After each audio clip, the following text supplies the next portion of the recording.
십자가 볼 때 날 위해 고난당하신 주 예수 보인다. 그 형상 볼 때 내 맘에 큰 찔림 받아서 그 사랑 감당 못하여 눈물만 흘리네.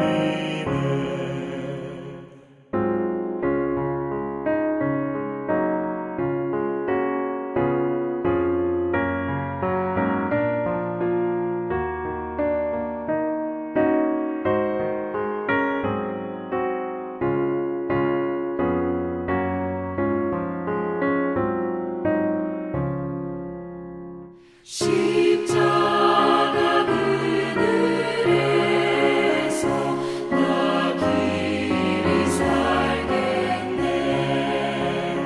나 사모하는 광채는 주 얼굴뿐이라. 이 세상 나를 버려도 나 두려움 없네. 내 한량없는 영광은 십자가뿐이라.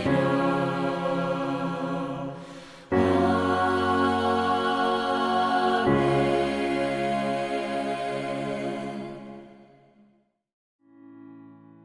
9월 27일 오늘의 말씀은 출애굽기 21장 12절에서 36절입니다. 사람을 쳐 죽인 자는 반드시 죽일 것이나 만일 사람이 고의적으로 한 것이 아니라 나 하나님이 사람을 그의 손에 넘긴 것이면 내가 그를 위하여 한 곳을 정하리니 그 사람이 그리로 도망할 것이며 사람이 그의 이웃을 고의로 죽였으면 너는 그를 내 제단에서라도 잡아내려 죽일지니라. 자기 아버지나 어머니를 치는 자는 반드시 죽일지니라. 사람을 납치한 자가 그 사람을 팔았든지 자기 수하에 두었든지 그를 반드시 죽일지니라. 자기의 아버지나 어머니를 저주하는 자는 반드시 죽일지니라. 사람이 서로 싸우다가 하나가 돌이나 주먹으로 그의 상대방을 쳤으나 그가 죽지 않고 자리에 누웠다가 지팡이를 짚고 일어나 걸으면 그를 친 자가 형벌은 면하되 그간의 손해를 배상하고 그가 완치되게 할 것이니라. 사람이 매로 그 남종이나 여종을 쳐서 당장에 죽으면 반드시 형벌을 받으려니와 그가 하루나 이틀을 연명하면 형벌을 면하리니 그는 상전의 재산임이라. 사람이 서로 싸우다가 임신한 여인을 쳐서 낙태하게 하였으나 다른 해가 없으면 그 남편의 청구대로 반드시 벌금을 내되 재판장의 판결을 따라 낼 것이니라. 그러나 다른 해가 있으면 갚되 생명은 생명으로 눈은 눈으로 이는 이로 손은 손으로 발은 발로 된 것은 된 것으로 상하게 한 것은 상함으로 때린 것은 때림으로 갚을지니라. 사람이 그 남종의 한 눈이나 여종의 한 눈을 쳐서 상하게 하면 그 눈에 대한 보상으로 그를 놓아줄 것이며 그 남종의 이나 여종의 이를 쳐서 빠뜨리면 그 이에 대한 보상으로 그를 놓아줄지니라. 소가 남자나 여자를 받아서 죽이면 그 소는 반드시 돌로 쳐서 죽일 것이요 그 고기는 먹지 말 것이며 임자는 형벌을 면하려니와 소가 본래 받는 버릇이 있고 그 임자는 그로 말미암아 경고를 받았으되 단속하지 아니하여 남녀를 막론하고 받아 죽이면 그 소는 돌로 쳐 죽일 것이고 임자도 죽일 것이며 만일 그에게 속죄금을 부과하면 무릇 그 명령한 것을 생명의 대가로 낼 것이요 아들을 받든지 딸을 받든지 이 법규대로 그 임자에게 행할 것이며 소가 만일 남종이나 여종을 받으면 소임자가 은 30세겔을 그의 상전에게 줄 것이요 소는 돌로 쳐서 죽일지니라. 사람이 구덩이를 열어두거나 구덩이를 파고 덮지 아니하므로 소나 나귀가 거기에 빠지면 그 구덩이 주인이 잘 보상하여 짐승의 임자에게 돈을 줄 것이요 죽은 것은 그가 차지할 것이니라. 이 사람의 소가 저 사람의 소를 받아 죽이면 살아있는 소를 팔아 그 값을 반으로 나누고 또한 죽은 것도 반으로 나누려니와 그 소가 본래 받는 버릇이 있는 줄을 알고도 그 임자가 단속하지 아니하였으면 그는 소로 소를 갚을 것이요 죽은 것은 그가 차지할지니라.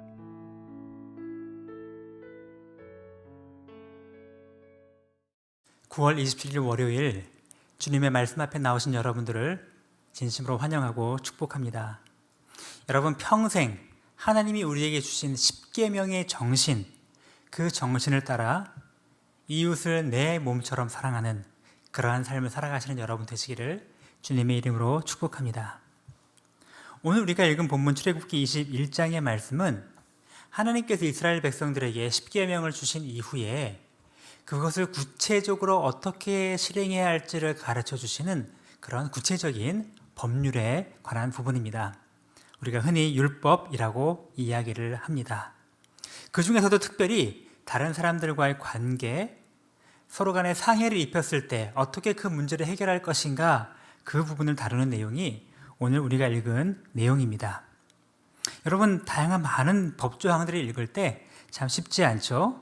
그러나 하나님께서는 오늘 본문 말씀을 통하여 우리가 이 하나하나 세세한 조항보다도 이 십계명의 정신, 그 십계명의 정신을 따라 이웃의 생명과 재산과 그리고 그 사람의 명예와 그 사람의 모든 것을 존중하는 삶을, 그런 이웃사랑을 실천하는 삶을 살아가기를 원하신다라는 것입니다.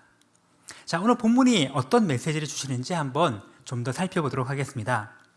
우리 첫 번째는 살인하지 말라라고 하신 십계명의 제6계명을 따라서 사람의 생명이 얼마나 소중한지, 그리고 어떻게 그것을 존중해야 하는지를 우리에게 말씀하여 주십니다. 특별히 12절부터 17절까지 말씀에는 사람을 사형에 판결해야만 하는 4가지의 법을 말하고 있는데, 그 중에서도 특별히 2가지는 다른 사람을 폭행해서 죽게 만든 폭행치사죄, 혹은 인신납치매매죄, 이런 죄를 지을 때는 그 사람을 반드시 죽이라고 이야기한 것입니다. 왜 그랬을까요? 사람의 생명이 그만큼 소중하기 때문입니다. 왜 소중할까요? 바로 하나님께서 자신의 형상을 따라 창조하신 바로 하나님의 형상이기 때문에 그 인간을 창조하는 것, 인간의 생명을 말살하는 것, 인간의 인격을 말살하는 것은 바로 하나님의 형상을 파괴하는 무서운 행위가 되기 때문입니다. 여러분, 우리도 사람의 생명을 존중히 여기는 삶을 살아가야 합니다. 여러분, 안타깝게도 우리나라는 정말로 매우 높은 수준의, 전 세계에서도 굉장히 높은 수준의 그런 자살률과 낙태율을 가진 나라입니다. 생명을 얼마나 가볍게 여기는지 우리가 여실히 지금 살펴볼 수가 있습니다. 심지어는 자살을 미화하고, 자살하면 그 사람에 대하여 굉장히 존중하는 그런 태도를 취해야 하며 비판하지도 못하는 그러한 문화가 우리 가운데 깔려있지 않습니까? 수많은 태아의 생명을 엄마의 뱃속에서 살해하면서도 그것을 인권이라고, 여성의 인권이라고, 자기 결정권이라는 해괴한 논리를 가져와서 함부로 살인을 일삼는 이런 일들이 우리나라 가운데 얼마나 많이 벌어지고 있나요? 이러한 직접적인 살인을 우리가 하진 않더라도 우리는 다른 사람들을 죽이고 싶도록 미워하는 그런 미움의 죄, 상대방의 인격을 막 짓밟고 말살하는 그런 행위들, 이런 모든 행위들이 다 하나님 앞에 누군가의 생명을 해하는, 하나님의 형상을 파괴하는 무서운 죄라는 사실을 잊지 말아야 합니다. 또 두 번째로 오늘 하나님께서는 내 부모를 공경하라 라고 하시는 제5계명을 따라 부모를 공경할 것을 말씀하십니다. 사형에 해당하는 4가지 중에 나머지 2 죄는 무엇일까요? 부모를 해치거나 아니면 부모를 저주하는 것, 이것이 바로 사형에 해당할 만큼 심각하고 무서운 죄라고 하나님께서는 오늘 말씀해 주십니다. 하나님은 우리가 흔히 생각하는 것보다 훨씬 더 심각하게 부모님을 공경하는 것이 얼마나 중요한 법인지를 우리에게 가르쳐 주고 계십니다. 여러분 말씀 잘 아시지 않습니까? 10계명에 있는 모든 계명 중에서 하나님 사랑 말고 이웃 사랑에 관한 첫 번째 계명이 바로 내 부모를 공경하라 하는 계명입니다. 또 말씀에서 이렇게 말합니다. 내 부모를 공경하라. 이는 약속 있는 첫 계명이니. 다른 10계명의 많은 조항들은 명령만 있지만, 그러나 내 부모를 공경하라고 하신 말씀에는 그리하면 내가 땅에서 잘되고 장수하리라고 하신 그 약속까지도 함께 붙여주신 그런 계명이다라는 것을 우리에게 말씀하여 주시지 않습니까? 그러므로 우리가 부모님을 공경하는 것, 우리 자녀들에게 부모 공경을 가르치는 것, 이 모든 것은 다 하나님이 우리에게 주시는 복을 영적으로뿐 아니라 육적으로도 풍성히 누리도록 만드는 큰 축복임을 우리가 잊지 말아야 합니다. 또 오늘 본문은 이제 우리가 살아가면서 사람과의 상호 관계 속에서 공정성을 유지해야 된다라는 사실을 일깨워 주고 계십니다. 상대방에게 해를 끼쳤을 때에는 그에 합당한 공정한 배상을 하라고 오늘 꾸준히 우리 18절 이하의 말씀을 통하여서 설명해 주고 계십니다. 우리는 흔히 눈에는 눈, 이에는 이 이렇게 대하라고 하면 굉장히 무서운 법으로 생각하기 쉽지만, 그러나 원래 이 법의 취지는 무서운 보복의 법이 아닙니다. 도리어 사람의 인간 속에 있는, 그죠? 눈을 맞으면 상대방의 눈뿐 아니라 코도 부러뜨려 버리고 싶은 인간의 이 죄악된 욕망을 제어하고 공정하게, 공평하게 그렇게 상해에 대하여 배상하여야 한다는 그런 의미를 담고 있습니다. 물론 나중에 이것을 사람들이 잘못 오용하여서 잘못된 길로 가기도 했지만요, 공정하게 사람과 사람 사이의 관계를 대해야 한다는 것입니다. 하나님은 이렇게 이스라엘 백성들에게 다양한 율법을 주셨습니다. 그러나 여러분, 제가 지난번에 한번 말씀드린 것처럼 이 모든 율법들을 우리가 문자적으로 그대로 순종할 필요는 없습니다. 법은 시대마다 바뀌고 또 국가마다 장소마다 계속 법이 개정이 되고 바뀌기 때문에 그렇습니다. 오늘 우리는 우리가 살아가는 대한민국의 법을 준수해야 하고, 또 다른 나라로 간다면 그 나라의 법을 존중하고 준수해야 합니다. 그렇다면 오늘 하나님께서 왜 구약시대 이스라엘 백성들에게 주셨던 이 법을 우리가 알도록 하셨을까요? 바로 그 법 속에 있는 하나님의 법의 정신, 이 법을 주신 10계명의 정신에 따라 우리가 살아가야 한다는 것을 일깨워 주시기 위하여 이 말씀을 주신 것입니다.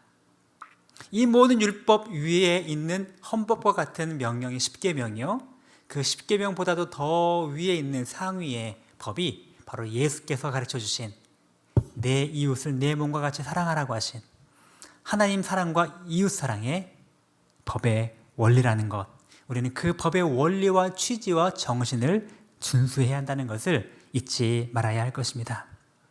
가장 중요한 것은 우리의 마음입니다. 우리의 마음이 없다면 아무리 좋은 법이 있어도 그 법을 교묘하게 악용하게 될 것입니다. 여러분, 법꾸라지라는 말 아십니까? 법꾸라지? 법과 미꾸라지라는 말의 합성어이죠. 법을 너무 잘 알아서 그 법망을 교묘하게 피해 나가서 법으로는 하나도 걸릴 것이 없는데 매우 악한 일을 일삼는 그런 변호사나 판검사 출신의 법 전문가들을 일컬어 우리가 법꾸라지라고 일컫지 않습니까? 법을 많이 아는 것이 중요한 것이 아닙니다. 우리의 마음이 정말로 그 법을 주신 그 법을 만든 취지와 그 정신에 부합하는가 하는 것이 더 중요하다라고 하는 것입니다. 예수께서 분명히 말씀하지 않으셨습니까? 옛사람에게 말한 바 살인하지 말라. 누구든지 살인하면 심판을 받으리라 하셨다는 걸 너희가 들었으나 나는 너희에게 이르노니 형제에게 노하는 자마다 심판을 받게 되고 형제를 대하여 나가라 하는 자마다 공회에 잡혀가게 되고 미련한 놈이라고 하는 자마다 지옥불에 던져지게 되리라. 무슨 말입니까?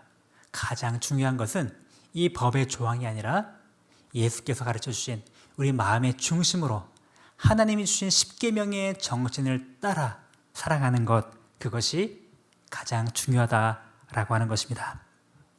오늘 이 이스라엘에게 주신 율법의 원리를 다시 한번 기억하면서 살인하지 말라, 부모를 공경하라 등등 이 많은 율법을 늘 기억하며 살아가기를 바랍니다. 그러나 무엇보다도 이 율법의 조항보다 더 중요한